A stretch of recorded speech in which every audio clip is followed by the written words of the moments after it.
Let me tell you, we're very close to a world war. The Middle East is ready to blow up.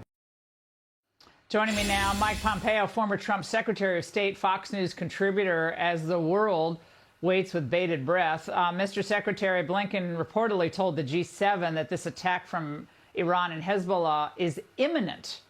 What should Americans be feeling tonight with Biden and Kamala in charge? It's great to be with you, Laura. It is a perilous time. It's a perilous time not only for people who are living in Israel or the broader Middle East, but for all of us.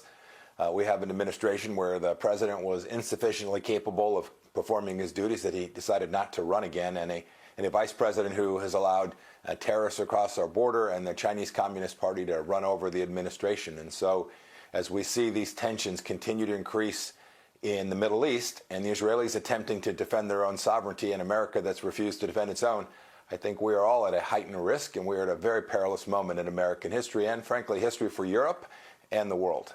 I mean, today, in a day like today, Mr. Secretary, we had a market meltdown. We have this imminent attack. We don't know what will happen in the Middle East. People are still very concerned about the border, millions of people here illegally. I mean, it would be nice, would it not, to have a president and vice president capable or interested in addressing the country. You don't have to have all the answers, but a little reassurance and a little strength that it signals to the rest of the world, don't mess with us. But we got nothing. We got, I guess they're in the Situation Room. I don't know what they're doing, playing hangman. I'm not sure what's going on there. Yeah, Laura, it's actually, I think, worse than that. Not only have we lost deterrence, but the policies that the administration's put in place, and frankly, what we're seeing happen today is fueling this fire, right? We provided billions of dollars to the Iranians. We've allowed Vladimir Putin to run free.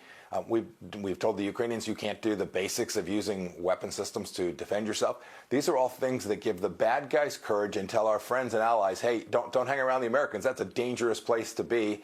You run that against the backdrop of what happened in Afghanistan, the debacle there, and you have it exactly right. Not only are we not deterring our adversaries, we are fueling their incentive to harm America and harm our friends and allies around the world as well, Laura. And Mr. Secretary, as we saw Kamala kind of give a big stiff arm to Netanyahu, you know, she was at that sorority event, couldn't show up for the speech, then she meets with him. What kind of message did that send to the Middle East? Yeah, there are multiple audiences. First of all, the direct audience, Hamas, it encourages them. It says, stay in your tunnels, keep fighting, even if you're getting some of your senior leaders killed by the Israelis. The Americans are going to do nothing, and the Iranians, who are in command and control, whether that's of Hezbollah or Hamas or the Houthis, say, game on, this is our moment. And I can assure you, the Gulf Arab states watch that as well and say, my goodness, if we are counting on the United States to be our support, our backup, if we need help, they're going to be no place. They're incapable of deterring Iran, and they'll play footsie with them in ways that are detrimental to the United States and every one of us here at home. Yeah, clearly just worried about the election and just don't want to make any mistakes, so just don't speak. Just don't speak at all. Okay. Yeah. Mr. Secretary, you're the person I wanted to talk to most tonight. Thank you so much. Hey, Sean Hannity here. Hey, click here to subscribe to Fox News YouTube page and catch our hottest interviews and most compelling analysis. You will not get it anywhere else.